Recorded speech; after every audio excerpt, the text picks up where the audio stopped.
Ok, bueno, doy gracias al Señor. Siempre es un privilegio poder compartir la palabra del Señor. No hay nada mejor en este mundo que su palabra. Dios no estará visible, pero su palabra está visible. Y esto es lo que cada uno de nosotros debe comprender, que es lo que el Señor nos ha dado y nos ha compartido para que nosotros también tengamos la misma oportunidad. Y quiero que abran sus Biblias ahí en Gálatas. Vamos a estar meditando un poquito en Gálatas capítulo 1. Gálatas capítulo 1.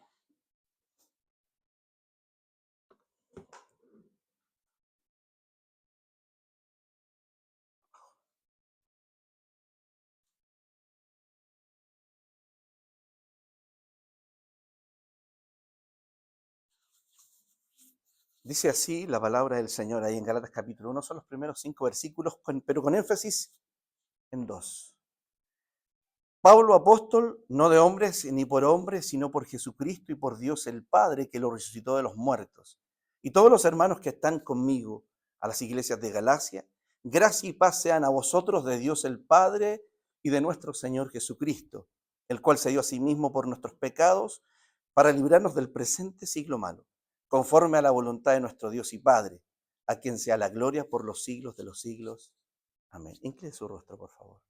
Señor, buen Dios y buen Padre celestial, inclinamos delante de su presencia en nuestro corazón. Estamos delante de su palabra. Este es el momento central en el cual hemos venido para poder alimentarnos, para poder alegrar nuestro corazón. Hemos adorado a través de la alabanza, pero ahora queremos adorarte a través de la palabra. Permite que tu bendito y santo Espíritu prepare correctamente nuestro corazón para que pueda recibir tu palabra y no solo sea plantada debidamente, sino que sea puesta en práctica cada día de nuestra vida. Eso es lo que nos invitas por medio de ella. Te pedimos tu dirección, te pedimos tu guía a través de nuestro bendito Señor y Salvador Jesucristo. Amén. Si hay algo hoy día que está sucediendo en medio de las iglesias, es un gran peligro. Tal vez no nos imaginamos qué tipo de peligro pueda estar sucediendo, qué tipo de peligro pueda estar pasando. Pero hoy hay un peligro grande que no resulta tan obvio, sino que es muy sutil.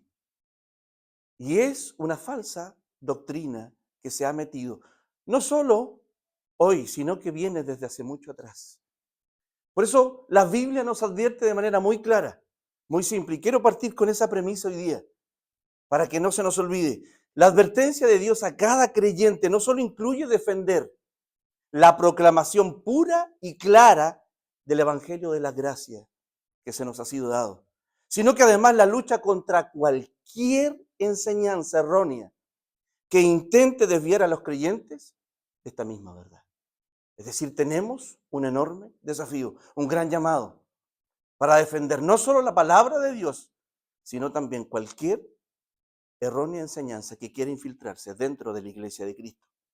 Porque la verdad a la que apunta el Evangelio es una sola verdad, mis queridos hermanos. ¿Y cuál es esa? Que por medio de Cristo, hemos sido libertados del pecado para no volver más a aquel estado de esclavitud que teníamos antes.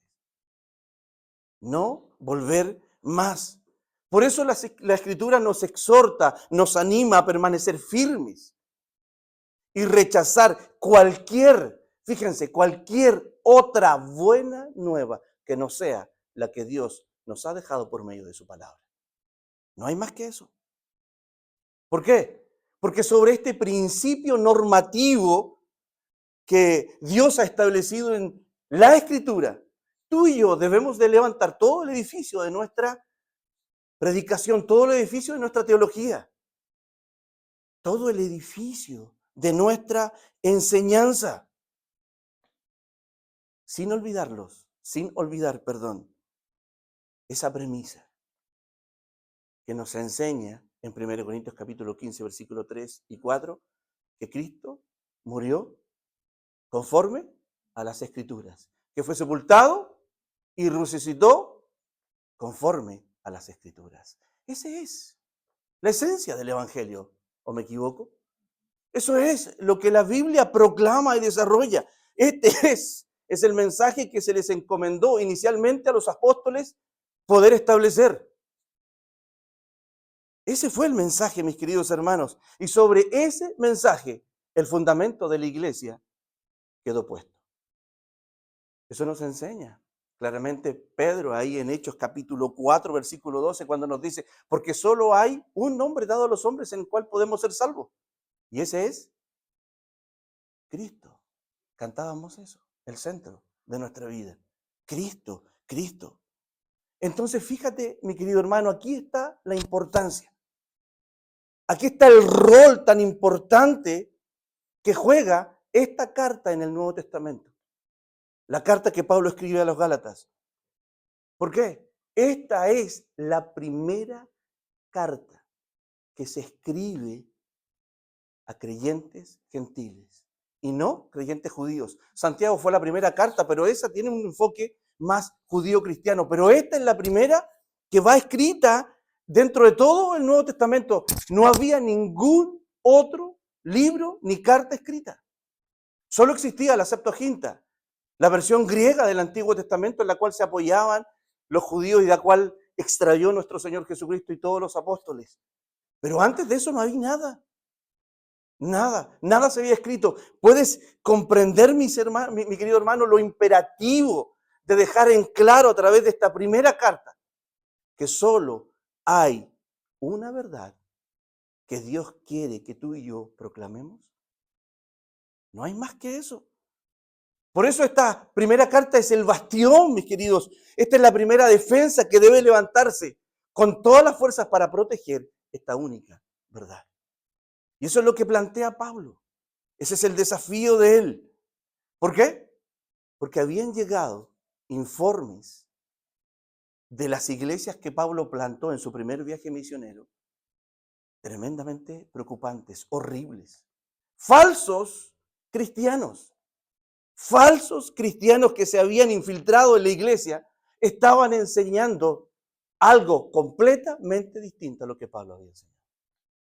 Y ese es un ataque directo a Dios, directo a su palabra, directo a su evangelio. Y esto es muy importante, porque están atacando el fundamento de la iglesia, las cuales son las buenas nuevas de salvación, que anuncia que la gracia que Dios había prometido ha sido manifestada por medio de Cristo. Ha sido manifestada por medio de Cristo. Y ese es el evangelio. Y el gran peligro que existía es que si no se planteaba una defensa enérgica y firme, este fundamento podría ser oscurecido. Este fundamento podía ser diluido. Y a la luz de esta verdad, yo te invito a que tú pienses en la importancia de dejar establecido esto desde un principio.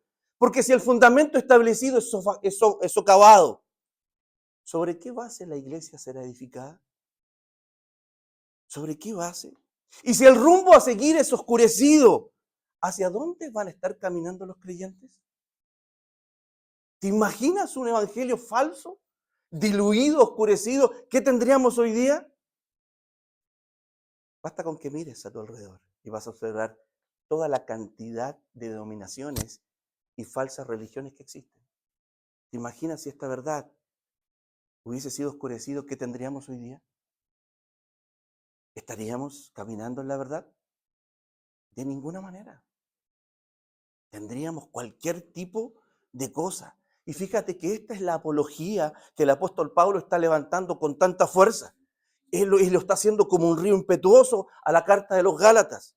Porque si en alguna medida esta verdad del evangelio es oscurecida por medio de la intervención del hombre, la libertad conseguida con Cristo, en la cruz del Calvario, será socavada, será destruida. Y tú y yo volveremos a esa esclavitud de la cual fuimos sacados. ¿A alguien le gustaría volver a ser esclavo del pecado? A ninguno. Esa es la libertad que hemos conseguido. Y fíjate que para combatir esta línea de pensamiento, fíjate que este es el mensaje que la Escritura desde ese tiempo, desde que Pablo escribe Gálatas, ha estado proclamando. Este es el nuevo pacto que Cristo vino a establecer. La salvación es por gracia, mediante la fe, sin la ley. ¿Te das cuenta? La salvación es por gracia, mediante la fe, sin la ley. Y este es el gran problema. Eso es lo que querían infiltrar este tipo de judaizantes. Y este es el paradigma de Dios en el Nuevo Testamento. Esto es lo que Él quiere establecer. Y fíjate que es tan increíble porque ¿qué dictaba la religión judía? Que el hombre solo podía ser salvo guardando la ley. Eso es lo que dice el Antiguo Pacto. Eso es lo que ellos imaginaban y pensaban. Y que el menosprecio de la ley en sus cabecitas solo iba a dar puerta para que entrara el libertinaje. Entonces, fíjate, estos falsos hermanos no podían aceptar en aquel tiempo que los cristianos gentiles vivieran en libertad sin guardar la ley. No lo podían aceptar. De ninguna manera. Eso ello era intolerable. Porque la libertad sin legalismo iba a terminar en un libertinaje. Ese es su concepto. Por lo tanto, desde el punto de vista de estos falsos hermanos, el mensaje que Pablo estaba proclamando como aquel que fue enviado por Dios no era completo. Necesitaba ser perfeccionado. Y eso era la ley. Y fíjate que eso no es tan distinto a lo que hoy día vemos. El mensaje proclamado por la palabra del Señor, esta salvación por gracia para muchos no es suficiente. Necesita ser complementado. Pero ¿de verdad? ¿En serio?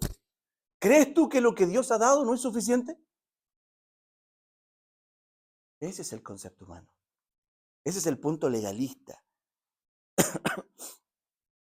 Por eso es inevitable esta situación para los judeos, falsos judíos de aquel entonces, estos falsos hermanos. Ellos lo que querían era terminar con este tipo de personas que estaban proclamando este evangelio de la paz, impidiendo que se proclamara esta verdad. Y fíjate que eso no es algo nuevo. Esto ha sido desde siempre. El ataque a la verdad de Dios ha sido desde un principio. Mira, esto es muy fácil de ilustrarlo. Génesis capítulo 3 en tu Biblia, por favor. Génesis capítulo 3 en tu Biblia.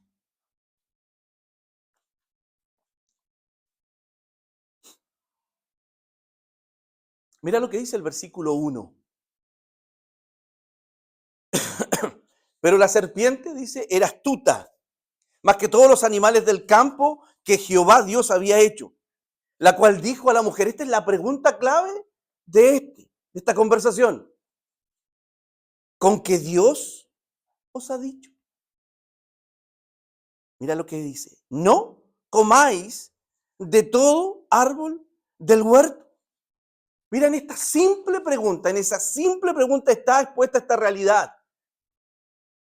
¿Y cuál es? Fíjate que en la primera parte de la pregunta, lo que intenta este enemigo que es Satanás es destruir al mensajero.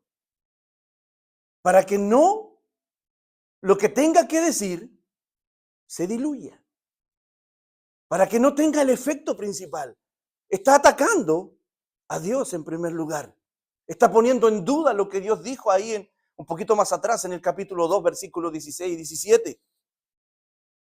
Él pretende destruir esa verdad porque él sabe que si él destruye al mensajero tendrá éxito en destruir el mensaje. Eso es lo que estaban haciendo los judaizantes con Pablo.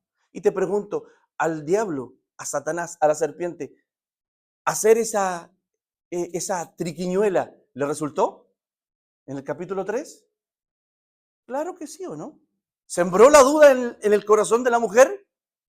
Claro que sí. Logró su objetivo. Logró su objetivo. Destruir al mensajero para que el mensaje no tuviera el efecto positivo. Pero fíjate lo curioso. ¿Has visto alguna vez a Satanás atacar los que son de él? aquellos que él mismo levanta para distorsionar la verdad. ¿Has visto alguna vez a Satanás tratando de desacreditar a Cash Lund? ¿Lo has visto alguna vez? A Benny Hinn, a Guillermo Maldonado, a Joel Austin, o a Dante Hebel, y a todos estos tipos que existen hoy en día en el mundo. ¿Los has visto alguna vez? No. Esos se levantan, proclaman su verdad y la presentan como real, pero sabemos que es falsa. Sabemos que es falsa. Mira este astuto enemigo, partiendo desde él mismo, a través de sus secuaces, ha intentado este objetivo: reducir a nada a todos aquellos que proclamen la verdad de la gracia de Dios. Y a través de estos falsos hermanos, Satanás, mis hermanos, ha intentado reducir la verdad que proclamamos, poniendo en duda nuestra autoridad, a la cual el Señor nos ha llamado a proclamar la palabra de Dios. Tú y yo tenemos la autoridad de Dios. Y Pablo la va a clarificar. Mira, Pablo nos va a demostrar que eso es una realidad, porque así él la tiene. Porque dentro del mundo evangélico, piensa un poquito, estamos rodeados de personas que van de un lado a otro proclamando el mensaje que se les ha sido comisionado del cielo. Pero te pregunto, ¿todas las personas que llevan este mensaje han sido y son respaldadas por Dios? Piénsalo. Piénsalo un momento. Ahora piensa en Pablo. ¿Sabes? Para Pablo no era fácil establecer esta autoridad. Un poquito más adelante nos dice la razón. Él era inicialmente, ¿qué cosa? Un perseguidor de la iglesia, ¿cierto? Alguien que la odiaba en extremo. Así que establecer su autoridad como un apóstol de Dios, como un representante de él, no era fácil. No era fácil. Piensa además que sus enemigos tenían argumentos suficientes para decir que Pablo no era un verdadero apóstol, no era un hombre que había sido autorizado por Dios. ¿Por qué? Porque no cumplía con los estándares establecidos por los apóstoles. Hechos capítulo 1 te lo enseña. De manera muy clara, ahí en el versículo 21-22, nos dice cuáles son los dos requisitos para ser apóstol. ¿Cuáles eran esos? Mira, dice ahí, te lo voy a leer. Hechos 1, 21-22.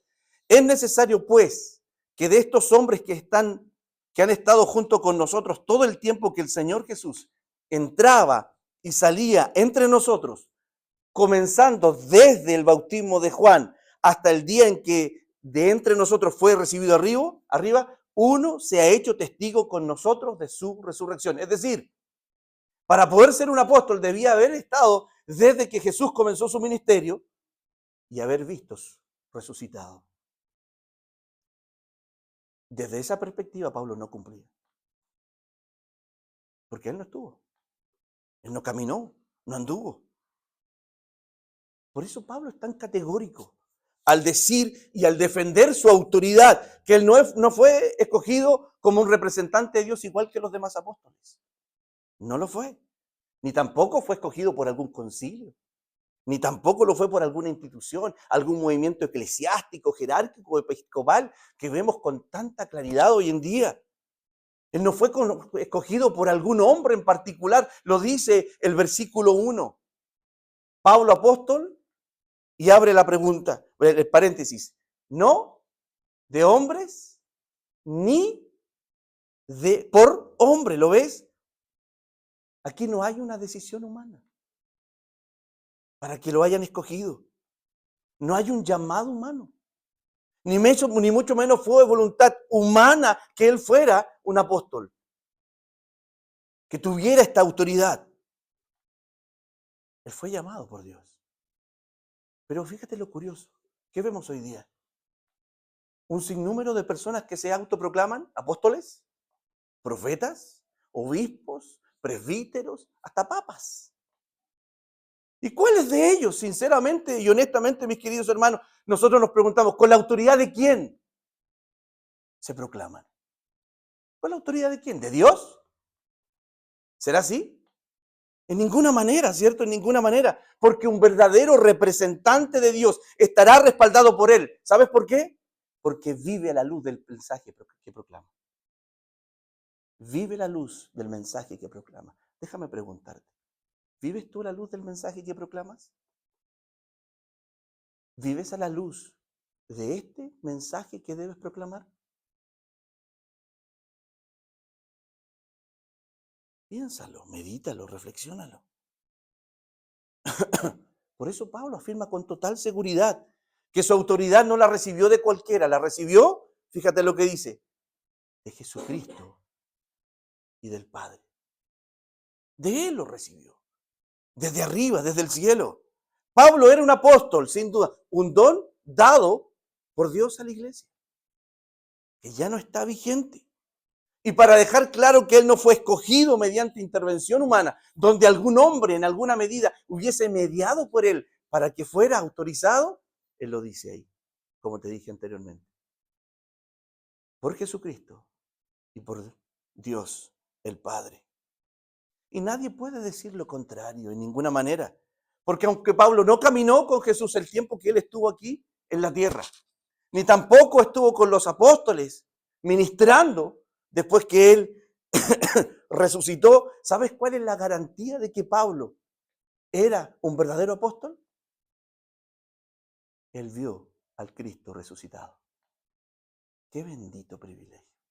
Él vio al Cristo resucitado. Esa es la autoridad que respaldaba a Pablo. Esa era la autoridad. Mi hermano, tú y yo no somos apóstoles. ¿O hay algún apóstol aquí? No somos apóstoles. Pero tú y yo también hemos sido comisionados con el mismo mensaje. Tú y yo hemos sido comisionados, hemos sido llamados por Dios para proclamar esta bendita verdad. Y nosotros tenemos que proclamar lo mismo, que Cristo Jesús está vivo. Amén. Él está vivo. Eso es lo que nosotros proclamamos. ¿Y cuál es nuestro respaldo? Que el Espíritu Santo nos confirma que estamos en el camino correcto. Eso es autoridad. Y tú la tienes. Tú la tienes. Pero para que tengas esa autoridad, primero tienes que ser un hijo de Dios. Haber entrado a una relación con Él. Tener la salvación segura en tu vida. Si no, todavía estás del otro camino. Y es muy posible que si no has tenido un encuentro real con Cristo, el mensaje que estés proclamando hoy día no sea el correcto, no sea el verdadero. Y cuidado, Pablo más adelante va a advertir seriamente en el versículo 9, 8 y 9 acerca de eso.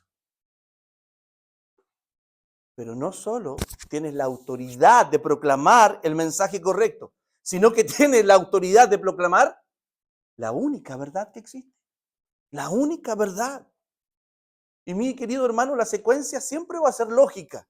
Lo que tú tienes que hacer. Si has sido llamado por Dios y Él te ha delegado la autoridad, tienes que predicar la verdad.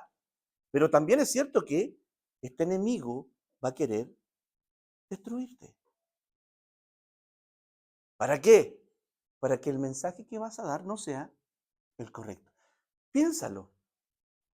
Si el enemigo logra desacreditarte, mostrar que eres un mentiroso, ¿tu mensaje va a ser creíble?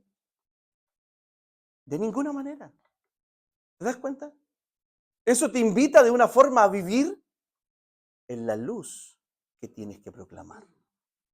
De forma total y absolutamente distinta. Y estos falsos judaizantes, estos falsos hermanos judaizantes, estaban haciendo en las iglesias de Galacia todo lo posible porque Pablo fuera destruido y que el mensaje que él estuviese entregando fuera diluido. Es decir, que la libertad que los gálatas habían conseguido en Cristo no fuera real. No fuera real. Este evangelio predicado por Pablo desde la perspectiva de estos falsos cristianos no era completo. Y fíjate, lo mismo el mundo piensa con nosotros. Algo le falta. ¿Seguro que la salvación que Dios provee por Cristo es total? ¿Es suficiente? ¿Es necesaria? Y lo peor, si tú lees, te invito a leer esta carta, tú te vas a dar cuenta de una cosa. ¿Sabes lo más triste para un cristiano o lo más triste para Dios cuando nos mira a nosotros? Es que tú llegues a estar en esta condición, que evalúes si lo que Dios ha dicho por medio de su palabra, es decir, esta salvación que nos ha dado es suficiente. Eso es horrible, absolutamente horrible. ¿Sabes por qué? ¿Sabes qué movió a Dios a darte la salvación? El amor. El amor, mis hermanos. La salvación es el acto del amor de Dios. La esencia de este evangelio debe ser medida por el amor de Dios dado por medio de su Hijo hacia nosotros. Mira lo que dice el versículo 4. Ese es tan clave, porque esta es la esencia del mensaje que Pablo quiere volver a reafirmar en los corazones de todos los creyentes. Mira lo que dice el versículo 4, el cual es un pronombre. ¿A quién se refiere? A Jesús. A Jesús. ¿Y Jesús qué hizo? Tan extraordinario y tan maravilloso. Mira lo que dice. Jesús se dio a sí mismo. Mi hermano se dio a sí mismo. Este es el acto más grande e increíble de amor que una persona haya hecho jamás por otra. Él se dio a sí mismo, es decir, la segunda persona de la Trinidad, el Hijo de Dios, voluntariamente, sin ningún tipo de presión, se dio. Es decir, Él dio su vida en sacrificio para ser el Cordero que pagara por nosotros la deuda que teníamos con el Padre. Él se dio a sí mismo. Mis hermanos, si no fue en cualquier lugar, lo sabemos por la palabra del Señor, fue en la misma ciudad que Él estableció para poder ser alabado y glorificado, en esa misma ciudad, fuera de la ciudad, camino al Gólgota, Él fue clavado, ¿dónde? En una cruz. ¿Y sabes por qué fue clavado en una cruz? Porque el plan de la redención llegaba hasta la cruz. Hasta la cruz, mi hermano. Piensa, todas las víctimas que fueron sacrificadas, llevadas al sacrificio en el Antiguo Testamento, no fueron por su propia voluntad. No fueron. Pero en contraste a todas ellas, la vida de Jesús fue dada voluntariamente en la cruz del Calvario. Voluntariamente. Mi hermano, ya mismo Él lo dijo. Él lo estableció así. Él lo presentó ahí en Marcos capítulo 10, versículo 45. Él lo dice. Porque el Hijo del Hombre no vino para ser servido, sino para servir y dar, fíjate, y dar su vida en rescate por muchos. Él la dio. ¿Lo entendió? Jesucristo, como el buen pastor, dio su vida por las ovejas. Su vida por las ovejas. Mi hermano, a Él nadie se la quitó. Él la dio voluntariamente. Él la dio voluntariamente por amor. Por amor. Mis hermanos, solo en su sacrificio, tú y yo hemos conocido realmente el amor. ¿Es así? Solo hemos conocido el verdaderamente amor a través de su sacrificio, cuando Él puso su vida por nosotros. Puso su vida. Y no hay amor más grande, más perfecto, más increíble, más sublime que el amor de nuestro Señor y Salvador Jesucristo. No hay más. ¿Y sabes? Ese amor no solo se quedó en dar su vida en la cruz del Calvario, piénsalo, sino que ese amor fue mucho más allá, en que Él hizo algo que tú no podías hacer. Él te sustituyó. Él te sustituyó. Ahí lo dice, mi querido hermano, el cual se dio a sí mismo por nuestros pecados. ¿Lo ves? Por nuestros pecados. Tú y yo debíamos ir a la cruz. Tú y yo merecíamos morir en ese lugar. Tú y yo no debíamos pagar nuestros pecados. Tú y yo, mis hermanos, merecíamos la ira de Dios, pero Él se entregó por nuestros pecados. Él se entregó. Él tomó nuestro lugar allí en la cruz. Y tú y yo debiésemos haber sufrido en aquella cruz toda la ira de Dios por nuestros pecados. Pero Jesús los vivió, Jesús los soportó, Jesús los sufrió.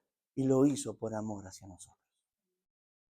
Lo hizo por amor hacia nosotros. Por eso Pablo lo dice ahí. Él se entregó por nuestros pecados. El justo por los injustos. El inocente por los transgresores. Él murió nuestra muerte. Él pagó nuestras culpas, mis hermanos. Él tomó nuestro lugar. Él lo tomó.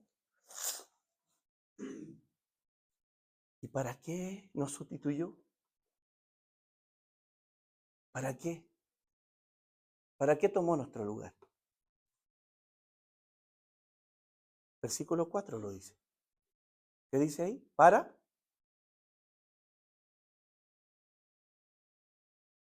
qué? Para librarnos. Y mis hermanos, ¿te das cuenta? Él nos sustituyó para darnos libertad. Para eso nos sustituyó. Y esto es lo que querían hacer estos falsos hermanos en la iglesia de Galacia. Él querían hacer volver a todos los creyentes a la esclavitud cuando Cristo nos había libertado de esa condición. Eso es lo que estaba pasando. Él dio su vida, mis hermanos, para rescatarnos de la ira de Dios, porque estábamos presos, siendo esclavos del pecado, y Él nos redimió comprándonos, es decir, pagando el precio en la cruz del Calvario. Y estábamos en la situación del más grande peligro, del más grande peligro. Éramos esclavos del pecado, y lo único que nos esperaba estando en esa condición era una separación eterna de Dios. Pero Jesús, por medio de su vida, pagó el precio. ¿Sabes qué? Cuando leas esa palabra ahí que dice para librarnos del presente siglo malo, para librarnos, la palabra en el original griego es tan significativa. Imagínate este cuadro. Tú estás en una cuadra, eres esclavo. Y lo único que va a pasar contigo en esa condición es que vas a morir. Vas a estar lejos. Y llega Jesús a esa cuadra. Y Él decide sacarte de esa condición. Pero piénsalo. Tú saliste, pero Él no pudo porque Él tenía que pagar con su vida. Tú saliste libre, pero Él tuvo que quedarse. Eso significa libertad. Que Él se quedara por ti para pagar la deuda que existía. Mi hermano, y no nos libertó de cualquier cosa, nos libertó de este presente siglo malo, de este sistema caído, mundano, satánico, para que ya no nos conformemos a este mundo, sino que vivamos de manera distinta.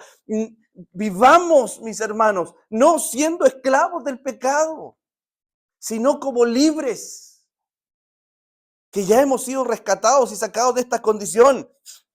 No podemos conformarnos a este mundo, sino vivir experimentando la libertad que hemos obtenido en Cristo, viviendo lo que es bueno y agradable a Dios. Piénsalo. Fuimos libertados.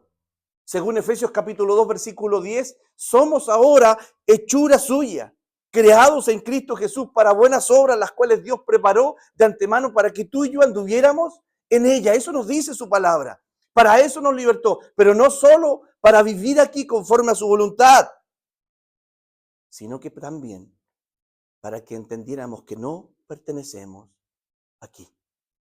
Somos ciudadanos del cielo, donde viviremos eternamente al lado de Él. Amén. Para eso fuimos libertados. Dos cosas increíbles y maravillosas. ¿Y qué motivó a Dios? Mira, ¿qué motivó a Dios esta acción? El puro afecto de su voluntad. Lo dice Efesios capítulo 1. El puro afecto de su voluntad, es decir, su amor. ¿Sabes por qué? Porque Él se deleita en la salvación de los pecadores. Juan 3:16 lo dice. Porque de tal manera, ¿qué cosa? Amó Dios al mundo. Él se deleita en salvarnos. Se goza en salvarlos. Por lo tanto, mi querido hermano, esta salvación tan increíble y maravillosa, dada por gracia, mediante la fe, fue dada soberanamente conforme a la voluntad de Dios, nuestro Padre. Dijo Pablo ahí. ¿Ves? Ante tan magnífica realidad a la cual todos nosotros hemos sido llamados, y Pablo está diciéndole a sus hermanos en Gálatas, a todos aquellos que hoy día se encuentran en Cristo, lo único que podemos concluir, lo único que podemos terminar diciendo es lo que dice el versículo 5. Esta doxología tan maravillosa y tan preciosa.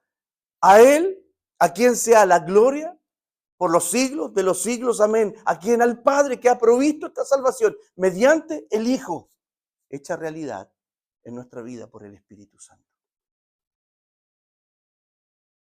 Esta es la salvación por gracia. Esta es la salvación. ¿Y sabes cuál es la tragedia de todo esto? ¿Cuál es la tragedia? En esta carta a los Gálatas y en este tiempo hoy, que al igual que los Gálatas, los cristianos hoy en día que participan en una iglesia están en serio peligro de dejar toda esta bendita realidad para volver a los viejos rudimentos del mundo, entrando voluntariamente en la esclavitud propia de este presente siglo malo. Y eso es horrible. Es triste ver en tantas iglesias a tantos creyentes hoy queriendo volver al mundo, queriendo volver a la esclavitud de la cual Jesús los sacó, queriendo volver al placer que el pecado les produce, dejando de lado lo que Cristo hizo en la cruz del Calvario. ¿Eso es aceptable? En ninguna manera. En ninguna manera. Esta es la triste realidad.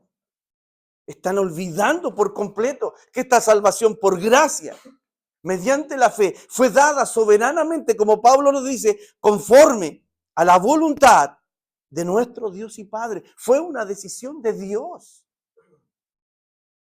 el que tú y yo alcanzáramos salvación. ¿Y a quién estamos menospreciando si dejamos de lado esta salvación? A Dios. Él le plugó en su soberana voluntad darnos a nosotros una tremenda y maravillosa salvación. Mi hermano, ¿puedes ver el corazón de Pablo ante esta trágica realidad? ¿Puedes imaginar cómo Pablo estaba escribiendo esta carta? Yo me imagino a Pablo de rodillas llorando, escribiendo esta carta, porque él sabe que este es el primer bastión, la primera defensa contra cualquier tipo de doctrina falsa que quiere infiltrarse dentro de la iglesia y dañe, diluya, socave la única verdad autorizada por Dios, que es esta salvación por gracia mediante la fe que hemos obtenido sin ningún tipo de obra. Si esto no se deja claro desde un principio, lo que viene hacia adelante será horrible. Por eso Pablo está aquí con un corazón deshecho. Pero también está con la esperanza de que sus hermanos puedan cambiar. Que sus hermanos puedan cambiar. Y mi hermano, este es el mismo llamado. Tú lo puedes aplicar a tu propia vida, a tu propia iglesia. Hoy está el mismo peligro. El mismo peligro. Es fácil ver cuáles son las falsas doctrinas que son tan obvias, como los mormones, como los testigos de Jehová, como los adventistas, como la Iglesia Católica y como tantas otras herejías que hoy día existen en el mundo. Pero esas que son tan sutiles, que se han infiltrado en la iglesia, que ni siquiera nos damos cuenta, porque desconocemos lo que la Biblia dice en relación a eso. ¿Cómo combatimos eso? ¿Te imaginas a Pablo hoy día observando la iglesia de Cristo? estaría en la misma condición de rodillas, derramando su corazón, orando y llorando, para que tú y yo tuviéramos con claridad, supiéramos con claridad que la salvación es por gracia, mediante la fe. Y no importa lo que hagamos, que pensemos o intentemos hacer, nada podemos mejorar. Dios dio la salvación una vez y fue completa. ¿Alguien podría volver a morir? ¿Alguien podría dar su sangre para que el mundo fuera salvo? ¿Alguien tendría la capacidad de vivir como Cristo vivió? Esta es la salvación. Esto es el Evangelio. Y a veces es triste preguntar dentro de la misma iglesia si alguien entiende el Evangelio, si alguien sabe lo que es el Evangelio, si alguien comprende lo que es el Evangelio. El Evangelio, resumido, son las buenas noticias que tenemos en Cristo, la que Dios ha dado a través de su Hijo. Esta salvación por gracia mediante la fe, sin ningún tipo de obra humana, sin ningún tipo de acción humana, sin ningún tipo de filosofía, ideología, concepto humano. Esto solo es divino. Esto es algo simplemente de Dios. Si tú lees Apocalipsis 14, te vas a dar cuenta en ese contexto que Juan está diciendo que el evangelio que va a ser predicado al final de los tiempos es el evangelio que se dispuso antes de la eternidad. ¡Qué increíble! Nadie, ni incluso tú ni yo, podemos diluir el evangelio que Dios determinó desde la eternidad pasada. ¿Cuál es el llamado de Pablo a sus hermanos? Que nunca te olvides de esta verdad. Dios nos llamó por gracia y nada más que por gracia, dándonos un regalo inmerecido, dado por amor, a través del Hijo, quien se dio a sí mismo por nuestros pecados para librarnos del presente siglo malo. Tú no puedes quitar los ojos de esta luz, porque el día que los quites, va a infiltrarse la oscuridad y vas a terminar oscureciendo esta verdad. Mi hermano, este es el desafío que Pablo plantea a esta iglesia y plantea no solo a esta iglesia, sino a cada iglesia que hoy día pretenda vivir por la verdad. Solo una verdad autorizada ha sido destinada, dada a la iglesia a proclamar. Tú y yo tenemos la autoridad dada por Dios, porque aunque no somos apóstoles como Pablo y ellos, fuimos encomendados para transmitir esta misma verdad. Y no podemos socavarla, diluirla, ni mucho menos oscurecerla. Solo la verdad. Y no podemos permitir que ninguna herejía penetre, se infiltre dentro de la iglesia de Cristo. Esa es tu responsabilidad, como también la mía. Pero tiene un costo. Y ese hay que asumirlo. Inclina tu rostro, por favor.